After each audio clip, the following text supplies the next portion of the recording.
Assalamualaikum warahmatullahi wabarakatuh. Perkenalkan, nama saya Muhammad Rizky Ramadan, NIM 20030150101082, kelas PJKRD. Ini saya akan mempresentasikan metode latihan dan transfer keterampilan. 1. Hakikat metode latihan. Latihan dapat didefinisikan sebagai suatu partisipasi yang sistematis dengan tujuan untuk meningkatkan kapasitas fungsional. Di dalam bidang olahraga, tujuan terakhir latihan adalah untuk mempertinggi penampilan olahraga. Dengan demikian dapat dinyatakan bahwa metode latihan adalah suatu cara yang sistematis dan terencana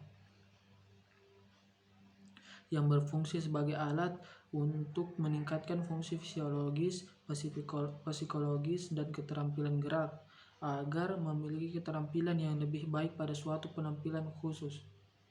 2. Metode latihan bagian.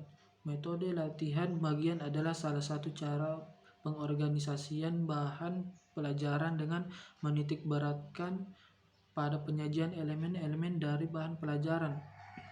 Menurut Singer 1980, metode bagian adalah suatu cara latihan yang bertitik tolak dari pandangan bahwa suatu latihan dapat diberikan menurut bagiannya. Tahap-tahap latihan seharusnya dipermudah dan dibagi-bagi. Dengan demikian, metode latihan bagian merupakan cara dalam mengajar di mana untuk menguasai suatu rangkaian gerakan kepada atlet diajarkan bagian demi bagian dan unsur rangkaian gerakan untuk dipraktikkan bagian demi bagian pula. 3. Metode latihan keseluruhan. Metode latihan keseluruhan adalah metode yang menitikberatkan kepada keutuhan dari bahan pelajaran yang ingin disampaikan. Metode keseluruhan mengenalkan teori Gestalt. Menurut Chauhan 1978, belajar yang mengacu pada teori Gestalt adalah belajar dengan melihat pola dan organisasi bagian ke dalam suatu keseluruhan yang berada di dalam suatu permasalahan. 4. Maset praktis. Maset praktis adalah prinsip pengaturan giliran dalam latihan di mana atlet harus melakukan gerakan secara terus-menerus tanpa diselingi istirahat. Dengan model ini, setiap atlet diberi instruksi mempraktekkan secara terus-menerus selama waktu latihan. Setelah atlet betul-betul lelah, maka latihan baru diakhiri atau latihan tetap dilanjutkan walaupun sudah lelah sampai waktu latihan yang diprogram habis. 5. Distributed practice. Distributed practice adalah prinsip pengaturan giliran dalam latihan di mana diadakan pengaturan waktu untuk latihan dengan waktu untuk istirahat secara berselang-seling. Di sini dipertimbangkan waktu untuk istirahat sama pentingnya dengan waktu untuk latihan. Penggunaan waktu istirahat secara memadai bukan merupakan pemborosan waktu, tetapi merupakan bagian pemulihan yang cukup. Merupakan bagian penting di dalam proses belajar gerak untuk memperoleh pemulihan yang cukup. Yang 6. Latihan mental.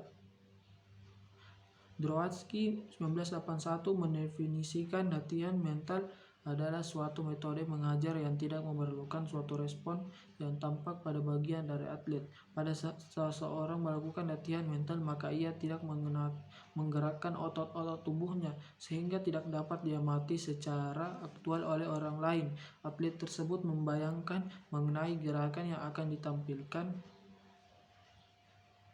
Latihan mental dapat dilakukan kapan saja, setiap kali ia memiliki waktu luang. Dengan demikian, latihan mental dapat dilakukan pada saat ia berada dalam perjalanan ke tempat perlombaan, bahkan dapat pula dilakukan pada saat ia sedang berbaring di tempat tidur. 7. Transfer keterampilan.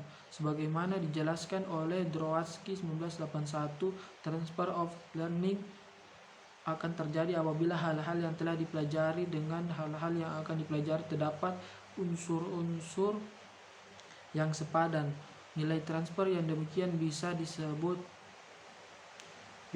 nilai transfer positif.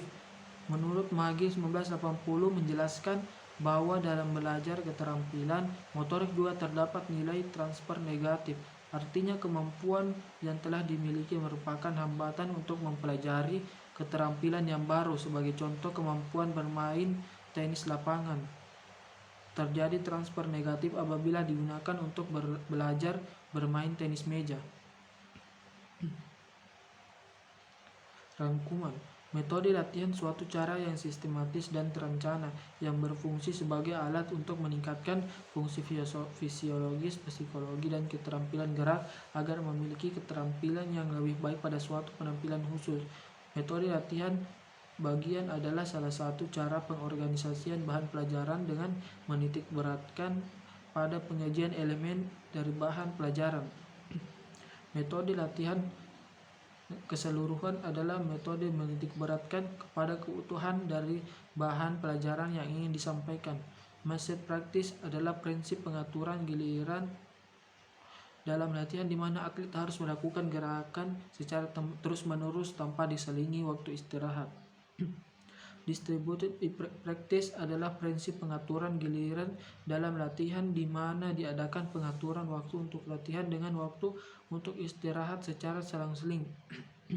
Latihan mental merupakan suatu metode latihan di mana penampilan pada suatu tugas tertentu diimajinasikan atau divisualisasikan tanpa melakukan latihan teknik secara nyata. Transfer of practice merupakan kesanggupan menggunakan kemampuan yang telah dimiliki untuk mengerjakan tugas-tugas baru. Wujud transfer ini dapat positif atau negatif. Sekian dan terima kasih.